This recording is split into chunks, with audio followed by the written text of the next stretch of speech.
Hello champions, welcome to my YouTube channel champions boosters. आज हम लोग देखेंगे सर्कुलर मोशन और सर्कुलर मोशन का ऑब्जेक्टिव क्वेश्चंस करेंगे, साथ में इसका इंपॉर्टेंट कंसेप्ट भी हम लोग देखेंगे। और ये जो जितना भी क्वेश्चंस आप लोग को आज मैं कराऊंगा सब इंपॉर्टेंट प्रीवियस ईयर क्वेश्चंस है, पीआईक्यू क्वेश्चंस है। और जो हमारा नेक्स्ट क्लास होगा वो कोलिजन का कराएंगे हम लोग। तो देखते हैं हम लोग आज का पहला क्वेश्चन क्या है। तो मेरा पहला क्वेश्चन है uniform circular motion the velocity of the particle is. तो यूनिफॉर्म सर्कुलर मोशन में वेलोसिटी ऑफ द पार्टिकल क्या होता है? तो हम लोग को पता है कांस्टेंट इन मैग्नीट्यूड वन, उसका मैग्नीट्यूड क्या होता है? कांस्टेंट होता है यूनिफॉर्म सर्कुलर मोशन में। नेक्स्ट क्वेश्चन है question number 2, the direction of the centrifugal acceleration is always. जैसे कि एक सर्कुलर मोशन होता है, उसका जो डायरेक्शन होता है वो सेंटर की तरफ होता है। जब भी कोई ऑब्जेक्ट सेंटर पर मूव करते रहता है, उसका जो डायरेक्शन होता है सेंट्रीपिटल फोर्स का या सेंट्रीपिटल एक्सीलरेशन का, टुवर्ड्स द सेंटर होता है। तो जिसका आंसर होगा टुवर्ड्स द सेंटर। आप लोगों को कुछ कंसेप्ट है इसमें, मैं आप लोग को बता देता हूँ कि कुछ इंपॉर्टेंट कंसेप्ट है।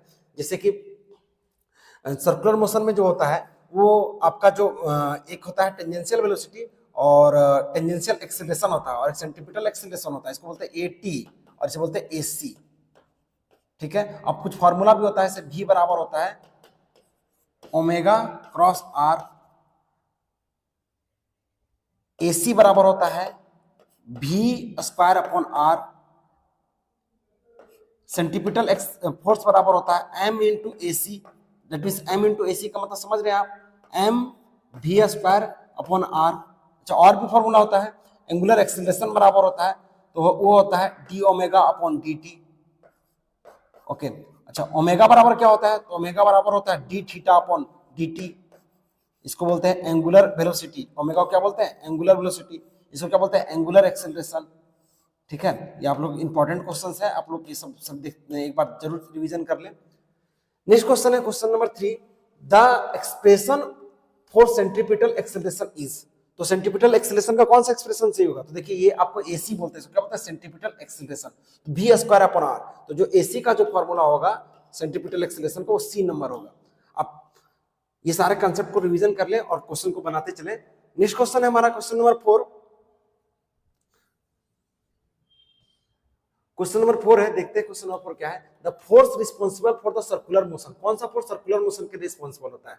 तो हमेशा एसी जो होता है वो सर्कुलर मोशन के लिए रिस्पॉन्सिबल होता है। एक बार आप देख सकते हैं इसमें जो मोशन कराने के लिए होता है, जो सर्कुलर पथ में, वो सेंट्रीपिटल एक्सीलरेशन कराता है, जो टुवर्ड द सेंटर लगता है, और उसी को बोलते हैं सेंट्रीपिटल एक्सीलरेशन। एसी से इंडिकेट करते हैं इसे। नेक्स्ट क्वेश्चन है, अगला क्वेश्चन है, विच quantity remains constant in uniform circular motion. अब देखिए यूनिफॉर्म सर्कुलर मोशन तो स्पीड कांस्टेंट रहता है। क्या रहता है? Speed constant. तो ये हमेशा याद रखिएगा, सेम स्पीड से चलेगा तभी तो यूनिफॉर्म सर्कुलर मोशन बोलेंगे। नेक्स्ट क्वेश्चन है question number 6, the centripetal force acting on a body in A circular motion is always. तो सेंट्रीपिटल फोर्स जो होता है,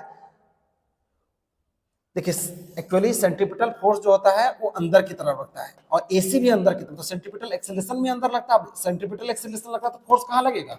मास इनटू एक्सीलरेशन। अगर एक्सीलरेशन का डायरेक्शन अंदर की तरफ है तो फोर्स का डायरेक्शन क्या होता है? अंदर की तरफ। देखिए इसका कुछ ऑप्शन नीचे रह गया है, अब दिखाते हैं आप लोगों को इसका क्या आंसर होगा। क्वेश्चन नंबर जो 6 है उसका आंसर होगा along the radius towards the center। देखिए ये सेंटर है तो इसके along के रेडियस के along होगा, towards the center लगता है। क्वेश्चन नंबर 7 देखते हैं क्या बोल रहा है। the work done by the centripetal force in uniform circular motion। Uniform circular motion में जो वर्क डन होता है वो जीरो होता है। याद रखिएगा, सर्कुलर मोशन में जो वर्क डन होता है, सर्कुलर मोशन में वर्क डन होता है वो जीरो के बराबर होता है। कैसे? क्योंकि वर्क डन बराबर होता है फोर्स इनटू डिस्प्लेसमेंट। अच्छा, फोर्स कितना हो रहा है? फोर्स किधर लग रहा है? फोर्स जो हो रहा है वो क्या होता है? फोर्स लग रहा है सेंटर की तरफ, और डिस्प्लेसमेंट क्या हो रहा है? ऊपर। तो दोनों बीच में कितना डिग्री है? 90 डिग्री। डिस्प्लेसमेंट ऊपर और फोर्स इधर, तो ये आपका वर्क डन होता है जीरो। कितना होता है वर्क डन? जीरो। आप सी नंबर मानेंगे। नेक्स्ट क्वेश्चन क्या है? क्वेश्चन नंबर 8 देखते हैं हम लोग। क्वेश्चन नंबर 8 क्या है? इससे पूछा है कि एंगुलर वेलोसिटी, तो हम लोग जानते हैं एंगुलर वेलोसिटी का जो फॉर्मूला होता है वो होता है ओमेगा से इंडिकेट करते हैं, D theta upon D T बोलते हैं। क्या बोलते हैं? अच्छा, थीटा का क्या होता है? रेडियन, और टी का क्या होता है? सेकंड। तो रेडियन सेकंड होगा। क्या होगा? रेडियन पर सेकंड। अच्छा, और भी फॉर्मूला हम लोग जानते हैं क्या क्या होता है। एक लीनियर वेलोसिटी बराबर होता है omega cross r. Linear velocity बराबर क्या होता है? Omega cross r. और भी इंपॉर्टेंट फॉर्मूला इसमें हम लोग देखेंगे क्या क्या होता है। पहले भी हम लोग देख चुके हैं एसी बराबर क्या होता है, एसी बराबर वी स्क्वायर अपॉन आर, बहुत इंपॉर्टेंट है। फिर से बता दे रहे हैं एफसी बराबर क्या होता है, m v square upon r. ठीक है, ये सब इंपॉर्टेंट क्वेश्चंस है। नेक्स्ट क्वेश्चन है the relation between linear velocity और एंगुलर वेलोसिटी। देखिए ये आपको याद रखिएगा, लीनियर वेलोसिटी वी को क्या बोलते हैं, लीनियर वेलोसिटी, और ओमेगा क्या बोलते हैं, एंगुलर वेलोसिटी। तो ये रिलेशन पूछा है कौन सा होगा, वी बराबर ओमेगा क्रॉस आर। ये आपका इस ऑप्शन के इसके थ्रू आप देख सकते हैं, इसका बी नंबर सही होगा। नेक्स्ट क्वेश्चन है question number 10, centripetal acceleration depends करता है। तो सेंट्रीपिटल एक्सेलरेशन का फार्मूला क्या होता है, एसी बराबर वी स्क्वायर अपॉन आर। अच्छा एक और फार्मूला होता है ओमेगा स्क्वायर इनटू आर। तो ये आपका किस पर डिपेंड करता है, दोनों पर डिपेंड करता है, वेलोसिटी पर भी डिपेंड करता है, वी पर भी डिपेंड करता है और आर पर भी डिपेंड करता है। तो आपका डी नंबर आपका सही होगा। नेक्स्ट क्वेश्चन क्वेश्चन नंबर 11 को देखते हैं हम लोग। जो हमारा क्वेश्चन नंबर 11 है वो बता रहा है, पूछ रहा है ये particle moving in a circle has acceleration even its speed is constant. आप लोग समझ सकते हैं एक सर्कुलर मोशन में कोई ऑब्जेक्ट पार्टिकल मूव कर रहा है, ठीक है, और इसका स्पीड कांस्टेंट होता है, मतलब सेम स्पीड से मूव कर रहा है, लेकिन इसके पास एक्सेलरेशन होता है। क्यों? क्योंकि उसका डायरेक्शन कंटीन्यूअसली चेंज करता है। क्या करता है, डायरेक्शन हमेशा चेंज करता है। तो भाई वेलोसिटी तो चेंज कर रहा है ना, तो एसी बराबर जो होता है वो वी स्क्वायर अपॉन आर होता है। तो जो इसका जो आंसर होगा, डायरेक्शन चेंज करने की वजह से यहाँ पे एक्सेलरेशन होता है, वेलोसिटी डायरेक्शन ऑफ वेलोसिटी जो चेंज करता है उसकी वजह से। नेक्स्ट क्वेश्चन है द सेंट्रीफ्यूगल फोर्स क्या होता है। तो सेंट्रीफ्यूगल फोर्स एक प्रकार का फिक्सियस फोर्स है, याद रखिएगा। ये centrifugal force non inertial frame of reference के कांसेप्ट में आता है और इसी को फिक्सियस फोर्स बोलते हैं। क्या बोलते हैं, फिक्सियस फोर्स। नेक्स्ट क्वेश्चन है in a circular motion the centripetal force is provided. तो सेंट्रीपिटल फोर्स जो प्रोवाइड होता है वो एनी सुटेबल फोर्सेस के कांसेप्ट में आता है, बाकी ये सब नहीं होगा आपका। नेक्स्ट क्वेश्चन है क्वेश्चन नंबर 14, देखते हैं क्वेश्चन नंबर 14 क्या है। The time taken to complete one revolution. तो एक रोटेशन कंप्लीट करने में जो टाइम लगता है उसे हम लोग टाइम पीरियड बोलते हैं। क्या बोलते हैं, टाइम पीरियड।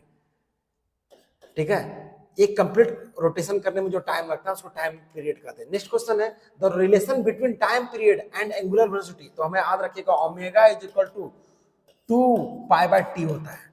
तो देखिए आपका इसमें कौन सा सही है, सी नंबर सही है। ये रिलेशन बिटवीन है एंगुलर वेलोसिटी और टाइम पीरियड का रिलेशन है। ओमेगा से एंगुलर वेलोसिटी होता है और टी से टाइम पीरियड होता है। नेक्स्ट क्वेश्चन है the unit of centripetal force is. तो सेंट्रीपिटल फोर्स का यूनिट क्या होता है, तो एक प्रकार का फोर्स ही है। और क्या होता है, मास इनटू एक्सेलरेशन। तो इसका न्यूटन होता है। क्या होता है, न्यूटन। इसको एसी लिख रहे हैं, क्या लिखे हैं, इसको सेंट्रीपिटल एक्सेलरेशन बोलते हैं, इसको सेंट्रीपिटल फोर्स बोलते हैं। नेक्स्ट क्वेश्चन है अगला question 17 number, if the radius of the circle of the path is doubled the keep इस स्पीड इज सेम। स्पीड को क्या रख रहे हैं, सेम रख रहे हैं। तो सेंट्रीपिटल एक्सेलरेशन क्या होता है, तो जैसे हम जानते हैं कि सेंट्रीपिटल एक्सेलरेशन एसी से इंडिकेट करता है। क्या होता है, वी स्क्वायर अपॉन आर। यहाँ पे परपेंडिकुलर वेलोसिटी होता है, इसको पता स्पीड का स्क्वायर अपॉन रेडियस बोल सकते हैं। क्या बोल सकते हैं, स्पीड का स्क्वायर अपॉन रेडियस। तो अब देखिए क्या होता है, रेडियस को दोगुना करते हैं। रेडियस को क्या कर रहे हैं, रेडियस को डबल कर रहे हैं, मतलब नीचे 2 टाइम्स कर रहे हैं। तो ये क्या हो जाएगा, हाफ हो जाएगा। बी नंबर आपका सही आंसर होगा। नेक्स्ट क्वेश्चन देखते हैं क्वेश्चन नंबर 18 क्या बोल रहा है। Question number 18, in a vertical circular motion tension is maximum eight.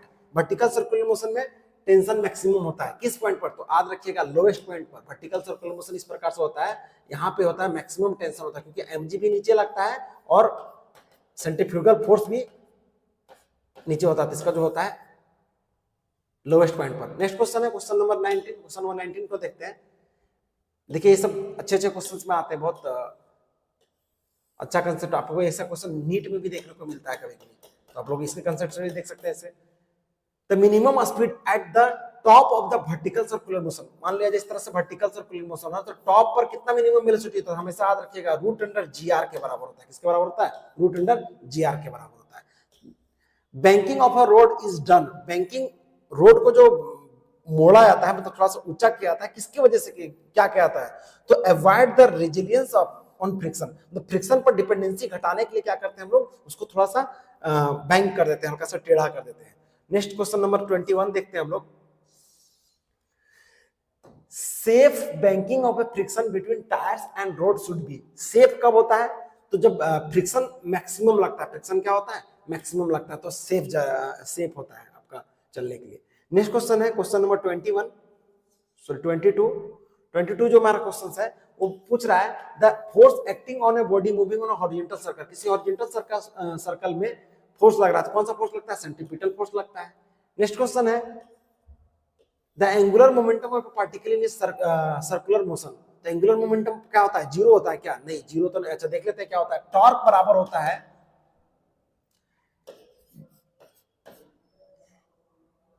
DL upon dt। क्या होता है डी, अच्छा टॉर्क क्या हो जाएगा r cross f. R cross f का क्या होता है, इस डायरेक्शन में हम लोग जाते हैं टॉर्क बराबर आर क्रॉस एफ।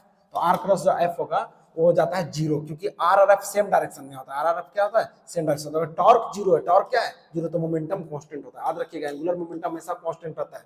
ये जीरो तभी होगा जब एल क्या होगा कांस्टेंट। आप ये फार्मूला पढ़े होंगे या फिर इसके नेक्स्ट चैप्टर में हम भी डिस्कशन करेंगे। टॉर्क बराबर डीपी अपॉन dt और या फिर डीएल अपॉन dt होता है।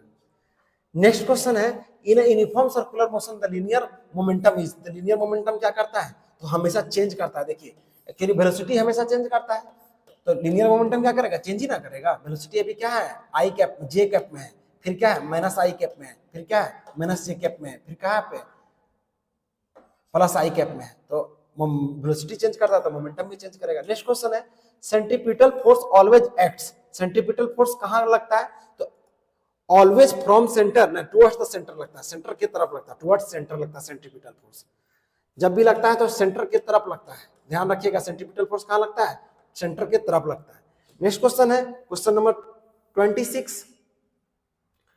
फिर वही क्वेश्चन पूछा है the frequency of a circular motion is equal to. Circular motion में फ्रीक्वेंसी कितना होता है, तो हम लोग जानते हैं फ्रीक्वेंसी इज इक्वल टू होता है 1/टाइम पीरियड। कितना होता है 1/टाइम पीरियड। तो आपका ये नंबर आपका सही होगा, 1/t लिखा हुआ यहाँ पे ये नंबर होगा। 27 the acceleration in A circular motion is maximum when. तो याद रखिएगा सर्कुलर मोशन में मैक्सिमम कब होता है एक्सीलरेशन। तो एसी का जो फॉर्मूला होता है वो v²/r होता है, और एक और फॉर्मूला होता है ω²/r। तो मैक्सिमम वेलोसिटी होने पर क्या होगा, मैक्सिमम होगा, क्योंकि देखिए r को मैक्सिमम होने से तो कम होगा यहाँ पे, लेकिन यहाँ पे क्या होता है बढ़ जाएगा। तो r डिपेंडेंसी बताने से अच्छा वेलोसिटी इज मैक्सिमम। और भी इसका कंसेप्ट है बट आपको याद रखना है कि v मैक्सिमम होगा तो velocity is maximum, velocity maximum होगा तो एक्सीलरेशन मैक्सिमम होगा। 28 को देखते हैं the horizontal circular motion of A rough surface the centripetal force is provided by. तो जो सेंट्रीपिटल फोर्स प्रोवाइड होता है वो फ्रिक्शन की वजह से होता है। किसकी वजह से होता है, फ्रिक्शन की वजह से होता है। नेक्स्ट क्वेश्चन है क्वेश्चन नंबर 29 बोल रहा है when speed of your body in A circular motion increases the centripetal force.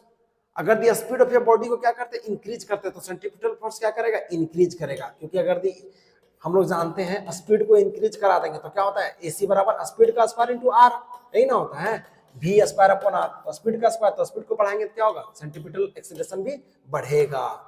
Next question है question number 30 the plane of angular velocity vector. तो हमेशा याद रखिएगा जो वेलोसिटी वेक्टर होता है वो परपेंडिकुलर होता है। कहाँ होता है, परपेंडिकुलर होता है प्लेन के। मान लीजिए प्लेन है, इसका परपेंडिकुलर में एंगुलर वेलोसिटी होता है, तो परपेंडिकुलर टू द प्लेन। आपको नीचे आंसर की भी दिया हुआ है इसका आपका पीडीएफ में। आप लोग पीडीएफ जब देखोगे तो आपको सारा आंसर भी मिलेगा, और प्लेलिस्ट में पूरा इसी तरह का वीडियो का कंसेप्ट कराया हुआ है। तो आप लोग प्लेलिस्ट को जरूर से जरूर देखें और बहुत क्विकली रिवीजन कर सकते हैं। 2x में भी आप लोग इसको रिवीजन कर सकते हैं अगर पहले से पढ़ चुके हैं। और सारा पीवाईक्यू क्वेश्चन पूछा गया क्वेश्चन है। और नेक्स्ट क्लास इसी तरह आप लोग को मिलता रहेगा, तो सब्सक्राइब कर ले और बेल आइकन जरूर दबा ले। Thank you.